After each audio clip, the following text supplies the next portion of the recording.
Some call me Steve, Dad, husband, or friend. Others might call me boss, coach, or mentor. Today, you can call me the Leadership Hacker.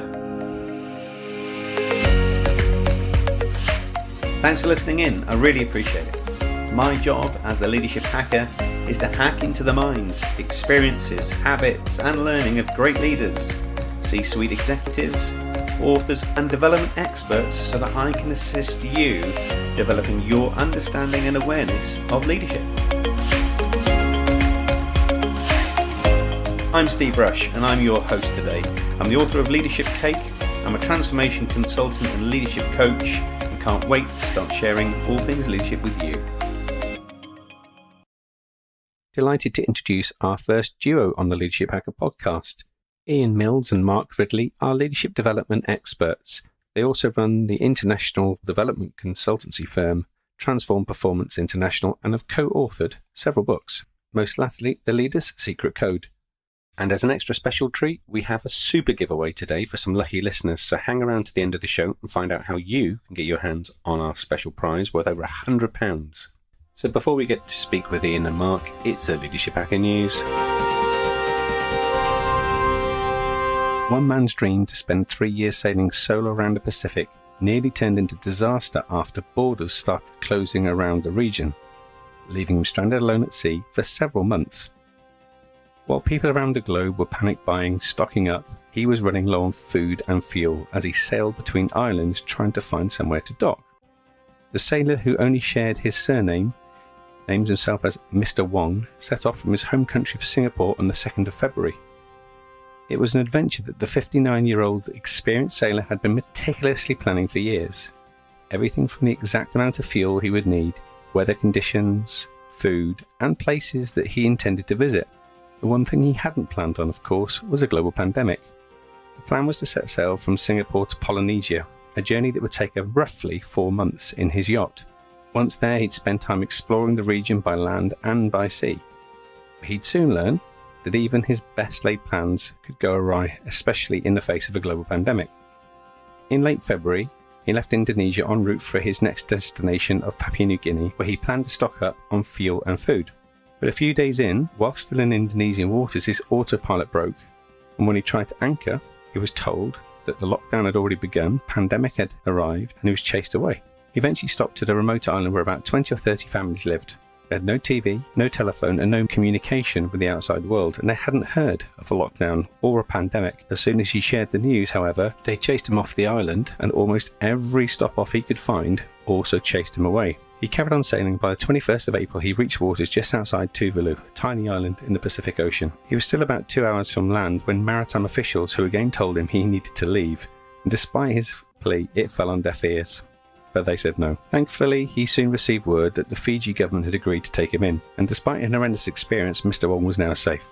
If we can consider the leadership and self-leadership parallels here, what might seem really counterintuitive for us all is to plan for what is completely unexpected, the crazy wildcard outcomes. So strategically, if we could be prepared when things go wrong. So as leaders, just keep asking, what if? And we could unlock some great strategic thinking.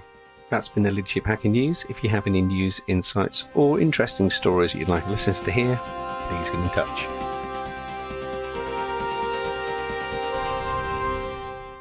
Excited to be joined today by Ian Mills and Mark Ridley. They're the co-founders of Transform Performance International, and they've co-authored a number of books, the latest being The Leader's Secret Code.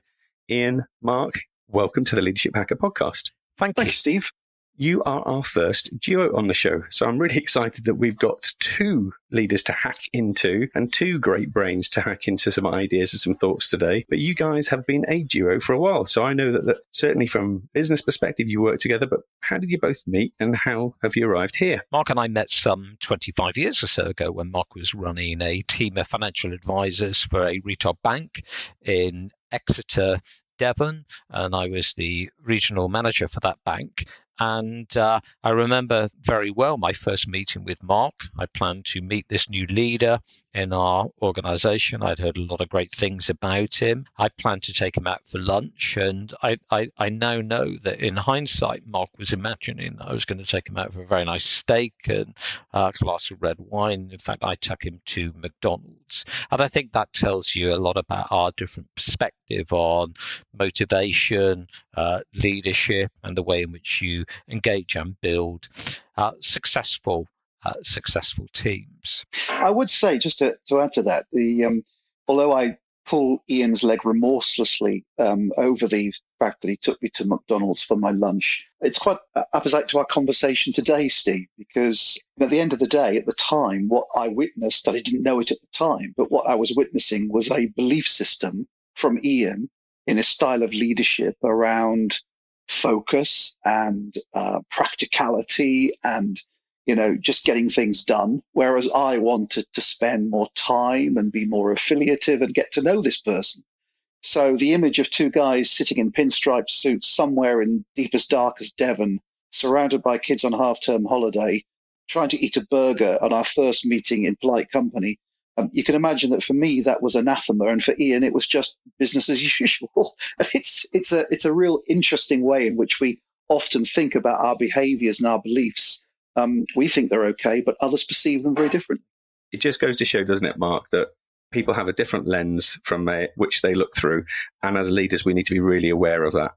Now, Transform Performance International, just give us a little bit of a summary as to what you currently do and how you currently help your clients.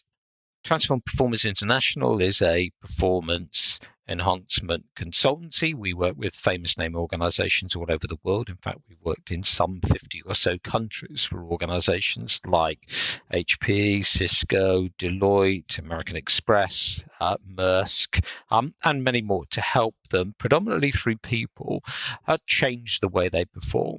That might mean changing behaviors. It might mean changing a culture. It might mean changing the way the organization engages with their customers. And it might mean changing the way they lead in a VUCA world, a volatile, uncertain, complex, and ambiguous world. Having learned from many, many of your clients and indeed working with each other, you've penned a number of books together, the most recent being The Leader's Secret Code. What was the inspiration for the book? The inspiration for the book was, or indeed the catalyst for the book, was the fact that I'm a member of a group in London called the Entrepreneurs Exchange. I meet with small, intimate groups of entrepreneurs over dinner, and typically you hear one of them sharing their story. One of the things that I found over a number of years is that whilst this group was not in my target market for my business, I found their stories inspirational, intriguing, and beautifully articulated. And on reflection one evening, I thought, if only I could bottle the magic of the way in which they share their success story, that would be worth a lot of money. And I remember phoning Mark and saying, Mark, I have the title of the book, and the title of the book is The Entrepreneur's Secret Code, and we just need to get on and write it. Well, that started a dialogue around, well, should we really write about entrepreneurs? And in fact, we actually started research into selling. And the reason we did that is we believe that everybody sells. Whether you're a leader trying to influence your organization, or whether you're a parent trying to influence your children to go to bed on time, or frankly, whether you are a salesperson or indeed an entrepreneur seeking to grow a business. So that was our first book. It's almost, I guess, an obvious move to then consider how do we then do research into leadership and share the findings in a similar book. And that book became The Leader's Secret Code that we're here to share with you. And I'm guessing that having that foundation in research and academia removes some ambiguity away from where people might apply their own thinking and their own lenses. Is that right? What we've learned about research is really quite fantastic, Steve. If anybody out there is thinking about doing this for themselves, I'd really urge them to give it a go. But do absolutely take your idea and then work with somebody who's got that experience of doing the research, because the whole thing will be enriched. It really has been excellent. And Mark, your book's been described when you read it as a bit like dipping into a box of your favourite chocolates, which sounds absolutely delicious. How does it make it so tactile for readers to dip into understanding how they go about the secret code? Well, that was a massive compliment, and on one, I was really gratified to read it. it's a great question, because I think it goes to the heart of the philosophy that we have whenever we interact with people in business, no matter what project we're on. The metaphor of the chocolates, I think, is all around the different flavors. Everyone will have their favorite chocolate. I know in the old Quality Street, I like the hard caramel, and they took it out. So all of those kind of things will resonate for people when they look into a book. We deliberately did not write a book that you could literally open at the first page and feel that you had to work your way through it. I'm sort of going to sound like I'm a poacher turned gamekeeper, but I've never been a particular fan of business books. I've always used them as a reference point, but I've rarely read a book cover to cover. And I was acutely aware, even when we wrote the Salesperson Secret Code, that what we wanted was these different flavors and different chapters, different ideas, to mix our metaphors, a sort of a smorgasbord of different things to tempt you, rather than to have to wade your way through something that was turgid from page 1 right through to page, 155 or whatever. And that's the appeal, I guess, for those people who love to read from cover to cover. They can do that. My learning style is fairly similar, Mark. And having read your book, what I found myself being able to do is just to dip in and, and also re-reference some of those things when I was particularly looking at some of the things I was working on too. So I can resonate with that for sure. Well, every chapter is written in a particular way that even when you read the body of the chapter, there's hints and tips on the psychology that we've applied.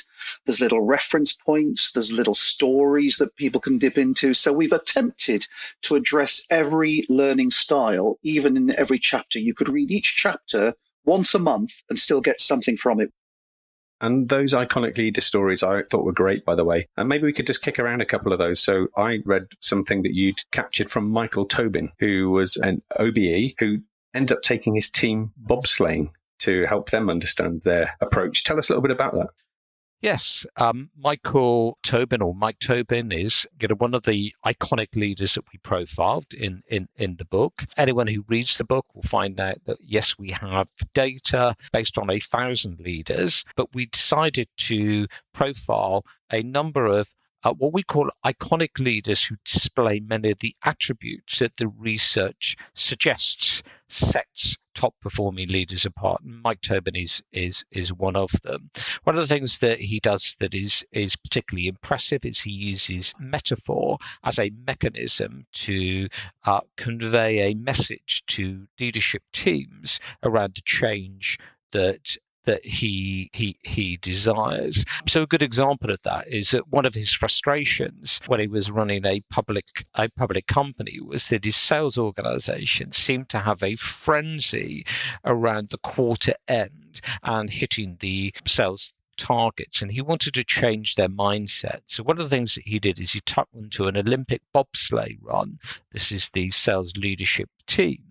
And the reason for that is that if you push harder at the beginning, you go faster at the end. And what he wanted the leaders to do is to recalibrate the way they lead their teams when he got back to their operations headquartered in the UK. And in fact, one of the things that sets him apart, I think, is his creativity, his innovation, his different way of looking at things. I've already shared the bobsleigh story. Another example is that he had an executive leadership team that, in his opinion, lacked the bravery to take the business to the next stage.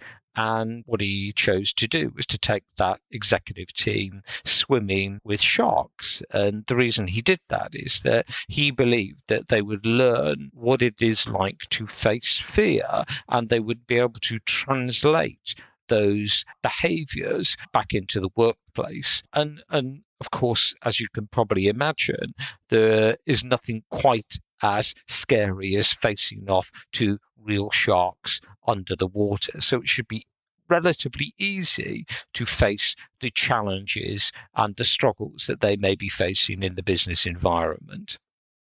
And for those leaders who've got that cyclical business, for me, when I read that, it was just a great metaphor. But not only is it a metaphor you can visualize, how wonderful would it be to create an experiential metaphor so people can really make that connection? And I think that's the difference between what Mike Tobin did and what others may have said and done. You have a number of iconic leader stories in the Secret Code. Of your number of stories you have, do you have a favourite? One of the leaders that we profiled that I particularly enjoyed the conversation with was James Knight.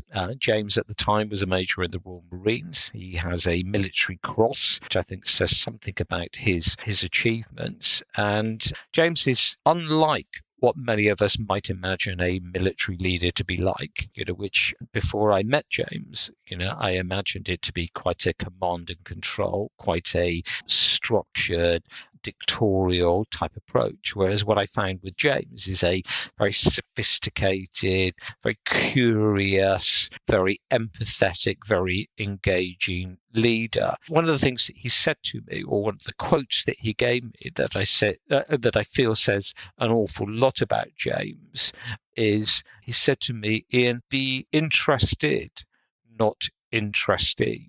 And that's a good example of a belief that he holds that causes him to behave in a way that is congruent with that belief. And a belief, of course, that we might have is that people from an autocratic military background come with that set of rules and disciplines. And in my experience of having worked with some military leaders, is quite often they're contrarian to what we might perceive. They have got that ability to be different and to be curious and be very entrepreneurial, even though they have to follow strict guidelines and rules and routines. Mark, you've managed to pull together your beliefs into what you refer to now as destination beliefs. And that helps people kind of focus on the key characteristics and behaviors required in order to tap into the leader's secret code. Can you just maybe, for the listeners, to share us 7 destination beliefs are? Sure. Okay, let me just briefly explain what I mean by a destination belief. You will imagine that when we asked, well, over 1,000 leaders for the research and a lot more since, when we ask leaders about their views of leadership, you will get repeat patterns. They will use maybe different language structure to describe those beliefs, but nevertheless, they will coalesce into groupings of beliefs.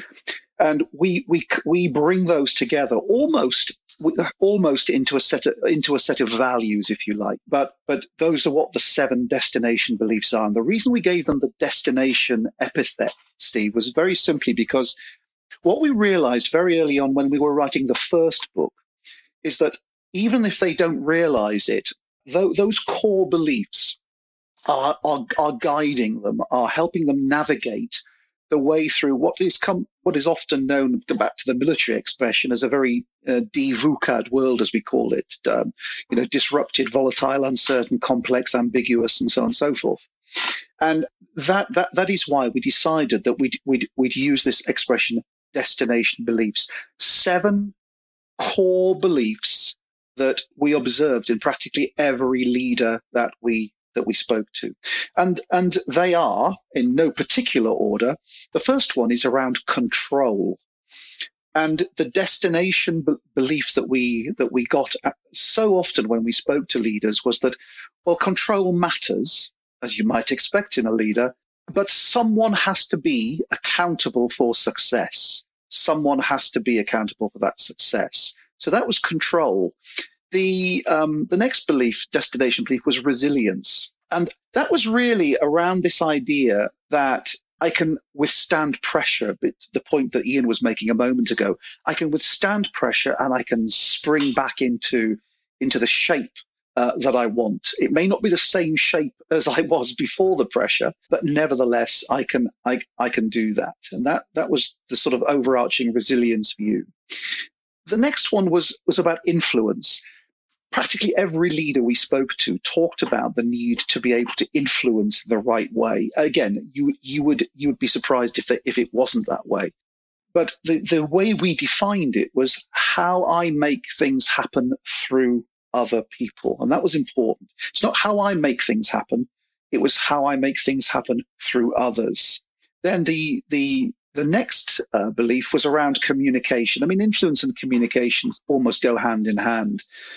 But the belief there was quite simple, that every leader we spoke to understood the importance of the way, the manner and style of communication up and down the organization not only with their immediate teams, however, but with wider stakeholders and audiences, perhaps that are external to the business. In other words, they were always aware of the way in which they came across to other people. So that was around communication.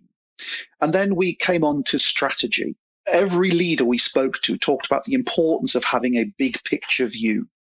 And we were very interested into how they came about getting that view. And so the belief is very simply that everybody in an organization has to understand what the organization's goals are, how the organization is positioning itself, and how it will best utilize its resources in order to achieve its goals. So that was the fundamental destination belief around strategy.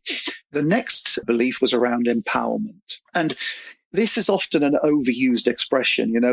I can hear people sort of hearing the word empowerment and sort of metaphorically the rolling of the eyes takes place. But what was really interesting was that of the successful leaders we spoke to, and especially the iconics, the concept of empowerment was never far from the conversation. And the destination belief there was that my role is to enable my people to feel empowered to take the right actions and to be the best that they can be. Fulfillment was the final destination belief. So many of the leaders talked about desire to reflect, and we might come on to that later on, reflect on success or not, as the case may be. And we chose a simple mantra that when we are successful, we will probably feel fulfillment. May not be everything, but when we are successful, we'll probably feel fulfillment. Again, we'll probably explore how people get to that feeling of success. But the overarching desire, destination belief was, look, I'm here to lead, but I'm here to be fulfilled for myself and probably to help others feel fulfilled too. That's a cook's tour, Steve. It's brilliant. Yeah, it's a great lens to look through. I really like that whole kind of principle of those destination beliefs. But of course, for the folks listening to this, there'll all be different stages of each of those destinations. Yes. And to help kind of with that thinking, you created what you refer to as journey motivators. To tell us a little bit about how that works alongside the destination beliefs. Sure. Well, basically, when we were interviewing everybody we've ever spoken to in the project, and indeed, again, going back to the first book we did, we improved this methodology. We adopt an approach of interviewing people, which is a very loose conversation. I often describe it as a fireside chat, but as you'll probably be aware, Steve, in our business, we do a lot of coaching, and a lot of the techniques we use around coaching is to create an environment where the interviewee or the coachee creates what we call the metaphors for their own experience. When you ask direct questions, which can be very presumptive, have your own bias within them and so on and so forth, you don't always get as much out of it. So by following this semi-structured approach, sometimes it's known as clean questioning, what we discovered was that, let's take control for an example. I said a moment ago that the destination belief was all about someone or something being accountable for success. What we learned is that there's a spectrum of views, and as you rightly say, people will be at different points. At some point in your leadership journey, you may be in a situation where that control comes from a place of being quite directive, and at other times you might come at it from a place where you believe that perhaps it's more important to be a little more participative and allow others to shape that direction of travel. So the idea or the concept of controlling or being participative, directing or participative, it gradually forms into these two, what we call journey motivators. The secret code, Steve, is the way in which the top quartile performers appear to balance those often almost opposing views, the sort of the yin and the yang, the sort of opposites attract kind of thing. So you've got in the center there, you've got almost what I'll call this constructive contention between two belief systems.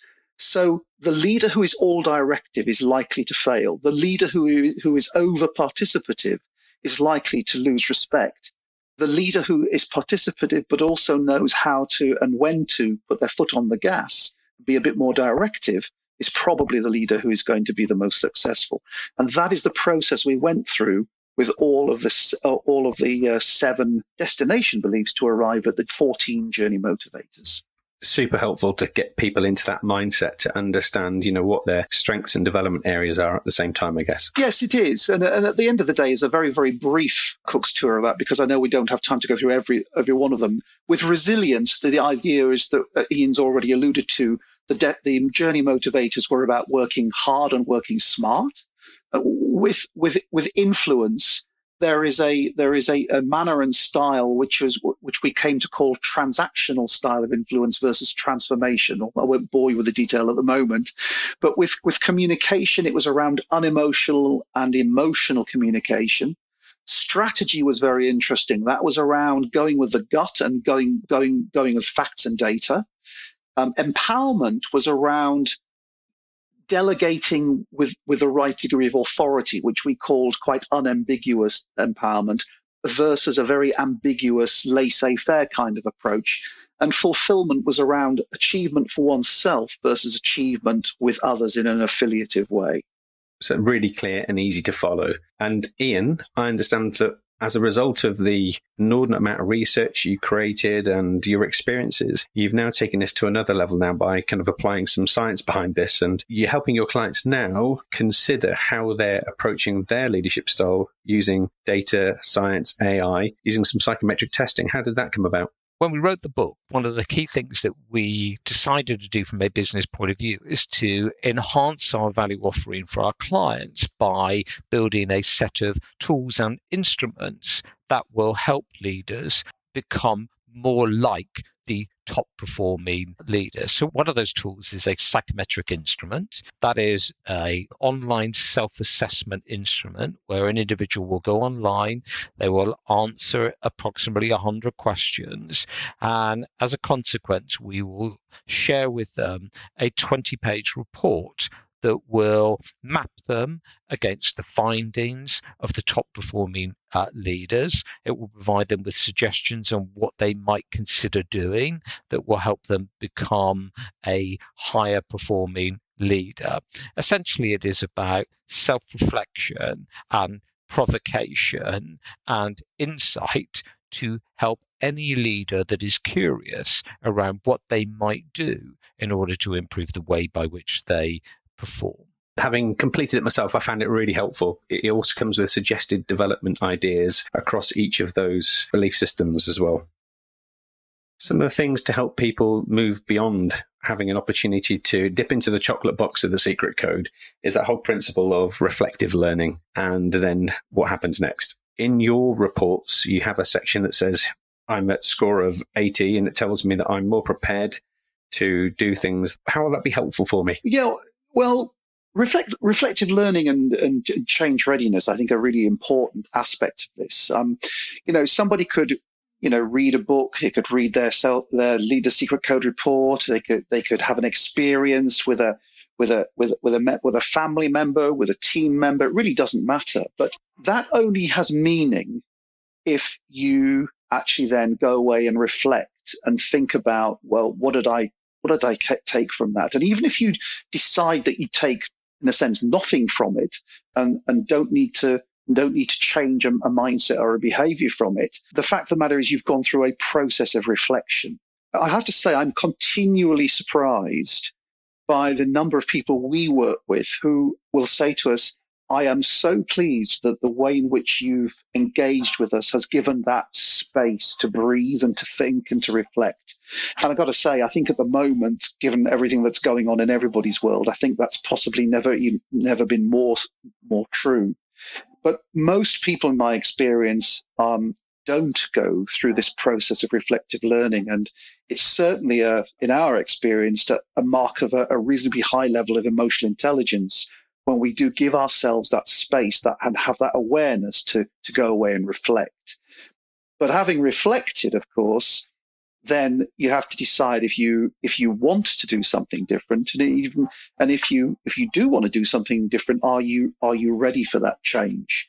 And again, in the work that we've done, Steve, in organizations around the world over the last 20 years, I was particularly passionate about getting this concept across because there is no point in throwing stuff at people, throwing new concepts, throwing ideas or whatever, if the people and the organization aren't in that state of readiness to actually make that change happen. And that may take that might be quite a long process, but I think it's important that the climate of any organization includes this ability to say, well, we know what we want to do differently. Come on, let's have this honest conversation. Are we truly ready to do it?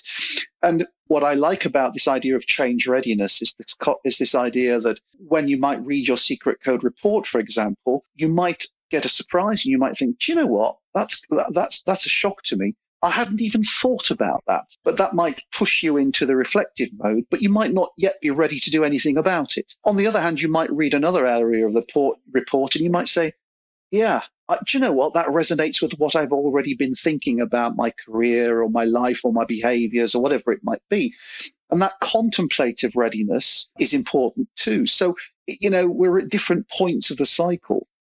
And what we try to do with the report, as Ian has already said, is to simply to provide some nudges or some provocations so that if people read their report and it's talking about where they are relative to other leaders, there's just some ideas there for actually taking action, which of course is the next stage of change readiness. Am I currently prepared to try on a new behavior or a mindset as a consequence of what I'm learning around me? So there's a lot to change readiness and reflective learning. And I think very often as leaders and organizations themselves, we overlook that. We're very good at delivering stuff to people. But the way in which we implement that is very often left behind. And I think a lot of programs of change could be a lot more successful if more thought was given to that. It's awesome. Thank you, Mark. Really appreciate that. Now, this is the part of the show where I get to hack into your minds. So I'm going to ask you for your top leadership hack that you could share with our listeners. Ian, I'm going to start with you first. Ian, what would be your top leadership hack that you could share? Well, my top leadership hack, it's the first time I've been asked a question in quite that way, but I guess if it is my message for leaders, I believe that probably the thing that would be most transformational is to model people or model leaders who do something that you would like to be able to do. So don't do that in the broadest, most general way, but find leaders who are exceptional at something. That might be the way they engage people. It might be the way they present on stage. It might be the way that they empathize. Whatever that particular behavior is that you've observed, go meet them. Go buy them a cup of coffee. Go have a conversation with them and find out how they go about doing that, why they do that, what goes on in their head. Deeply immerse yourself in what it is that they do in order that you too can copy and paste that behavior into your leadership role. And I think that's the one thing that I've seen others do that can be truly transformational in their performance. Love it. Thank you very much, Ian. Mark, your top leadership hack, what would that be? Well, it actually builds on what Ian just said. Taking what Ian said, the next thing for me is about being aware of the beliefs that lie behind the outcomes that you are already achieving as a leader. Because, we hold a belief that behind the belief will drive a behavior, and out of that behavior, you will become that, whatever that belief is driving you towards. So, that mantra of believe, behave, become is very crucial. So my advice would be have the courage to investigate where your beliefs are coming from and have the courage to try on different beliefs. I often say when I'm working with leaders and they say, well, we can't do that. And I will turn around and say, well, okay, but what might it be like if you tried? Because inviting people to try on different beliefs is so important. A close friend of mine who has taught me a lot over my career once said to me, Mark, changing beliefs is very simple. What happened the day that you first discovered that Father Christmas wasn't real? God, I hope there's no kids listening to this. But the world didn't fall in. I adapted and I moved on. And my behaviors as a consequence became different. Up to that point, of course, Father Christmas was it around that Christmas time. So it demonstrates to me that that very often beliefs that we hold can be faintly ridiculous. And the willingness to, take a long, hard look at ourselves and almost laugh at our beliefs, and as Ian said, model the beliefs that others hold, I think is liberating. It's about creating flexibility in leadership style.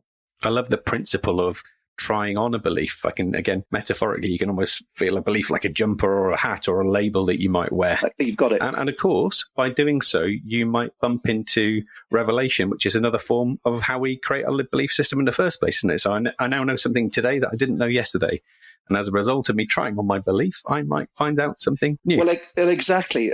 Yeah. I mean, one of the questions I often say to leaders is, what have you learned in the last 24 hours? And that's exactly the point you've just made, Steve. And then the next question, of course, is, well, okay, but what could you have learned if you'd chosen to learn it? Love it. And that's often a bringing people up in short moment, because you realize then that, very often, again, we're too busy, or we haven't really got that flexibility of belief to actually notice what we could have learned had we been bothered to try on that different belief. Sure. I'd like to now get into what we call hack to attack. So this is where, with our guests, we explore something that's gone wrong in your past, collectively in your case, maybe as a business partners or as friends and colleagues.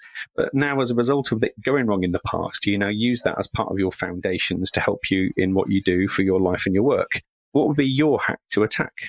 You ask me what's gone wrong. Well, I can't think of anything of significance, but of course, like any business person, there are many minor things that go wrong. You lose a bid, you lose a client, somebody leaves your organization. In my opinion, business is a never-ending learning journey. That doesn't mean that you can become perfect overnight, but what it does mean is that you can begin to adjust your behavior as a consequence of your own personal experience of what has worked, what hasn't worked, what have you observed elsewhere, and what might you do differently in order to get to your desired destination. Sure. Mark, anything else for you? The one that's come into my mind, and as you asked the question, Steve, I suppose it's been triggered by the fact that we started this conversation in an area of where Ian and I first met. I'm going to spring this one on Ian. We made a little bit of an error in our career many years ago with rabbits. And the reason we made the error with rabbits was because we used them as a rather clever marketing campaign for financial services products. And genuinely, we wanted to attract interest in this financial services product because there'd been a lot of issues around the regulation of this product, and it was important that customers came and talked to us about what their options were. The only problem was, Steve, that we didn't really do enough research into the situation, and we ended up being inundated with customers who thought that we were selling fluffy toys. We launched it around March time, and it coincided with Easter, and people thought we were having egg races in our retail outlets. And it was shall we say, it didn't go quite according to plan. So, Ian, I to this day blame you for signing that one off, actually. So that goes back to not working with pets and animals and all the rest of it, I guess. Well, yeah.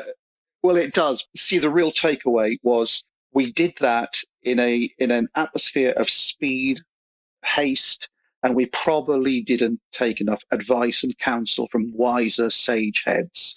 And I've always carried that lesson with me. Always ask opinions, socialize ideas, marry in haste, repent at leisure kind of approach. Brilliant story. Thanks for sharing it, Mark. Our listeners have got some real value out of listening to our guests on the show explore a little bit of time travel, and that's exactly what I'm going to do with you now. So I'm going to ask you to imagine, if you would, that you're going to do a bit of time travel and bump into your 21-year-old selves, and you have a chance to give them that one bit of sage advice. And Ian, what would your advice be to your 21-year-old self? Yeah, maybe the advice as I look back at my 21-year-old self would be to make sure that you get a job with an organization called Google at the earliest possible moment. Open and broaden your lens towards the art of the possible. Be curious, try and learn about the unknown or the unknown unknowns. And that will mean that you are opening yourself up to greater choice. early adoption to new innovation, new companies that are entering the market, right? Awesome. How about you, Mark? Yeah, I like that. Mine's a little different. If I look back at my 21-year-old self, bit of a young gun, going to set the world on fire, etc., etc. Hey, why not? We all have those dreams and aspirations, and it's been a pretty fantastic life. But looking back, I think I would say to myself 4 words: be prepared to pause, be prepared to reflect, get better at being open, especially to ideas and thoughts that might come from sources that you would ordinarily dismiss, and then be receptive. Yeah, pause, reflect, open, receive. Super advice. Thank you so much. So, what's next for Transform Performance International? What's next for Transform Performance International? Well, in my opinion, and Mark may differ, is I think it is keep doing the same. What do I mean by that? What I mean by that is organizations are continuously trying to perform better. The world, as I mentioned earlier, is a VUCA world. It's becoming increasingly volatile, uncertain, complex, and ambiguous. What that means is that leaders need to think differently about how they act and how they behave, and their mindset and the whole kind of perspective on what a great job looks like. So probably more than ever, organizations will need support from organizations like ours that can provide research, that can provide insight, that can provide coaching. The main thing that I see that will change is that we need to become more digital in the way in which we deliver content. So think about this session right now. This is a podcast. When I started my career, there was no such thing as a podcast. Given right now the COVID-19 situation, where we might have been running a conference, a face-to-face event, that is now being delivered virtually. So change is a constant. A need for behavior change is a constant. The way by which you deliver the change will evolve further as we go forward. So exciting times ahead. Well done. Now, we're incredibly excited to be able to share the Leader's Secret Code with our listeners, and in a very different way. Super grateful for you gentlemen being able to provide this service today. For those listening, here's how you can get yourself a copy of the Leader's Secret Code. Head over to our social media platform on LinkedIn. It's the Leadership Hacker Podcast. You need to shout out Mark Ridley, Ian Mills, and that you've listened to the show. The first 10 will receive a free Transform Performance International psychometric test, which usually costs £100. So head over there now. And the first 50 will be entered into a prize draw to obtain a copy of the Leader's Secret Code, of which Transform Performance International are giving away 10. So thank you in providing that to our listeners.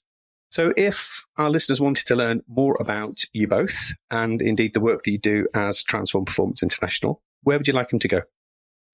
In order to contact either Mark or myself or my company, our website address is www.transformperformance.com. Both of us are active on LinkedIn. So again, my name is Ian Mills. My colleague is Mark Ridley. You can find us on LinkedIn. Please feel free to invite us to connect. Brilliant. And we'll make sure that we put your details, both your LinkedIn profiles and indeed your website, will be in our show notes. So as soon as everybody's finished listening to this, they can head on to our website or to the podcast that they choose, click on the links and find you straight away. So I'd just like to say it's been super talking. It's been really fascinating learning about how the researchers pulled together the Leader's Secret Code and sharing some of the secrets with us today. So thanks both Ian and Mark for joining us on the Leadership Hacker Podcast. I genuinely want to say a heartfelt thanks for taking time out of your day to listen in too. We do this in the service of helping others and spreading the word of leadership. Without you listening in, there would be no show. So please subscribe now if you haven't done so already. Share this podcast with your communities and network and help us develop a community and a tribe of leadership hackers. And finally, if you'd like me to work with your senior team, your leadership community, keynote an event, or you would like to sponsor an episode, please connect with us via our social media. And you can do that by following and liking our pages on Twitter and Facebook. Our handle there is @LeadershipHacker. Instagram, you can find us there at _leadership_hacker, and at YouTube, we're just Leadership Hacker. So that's me signing off. I'm Steve Rush, and I've been the Leadership Hacker.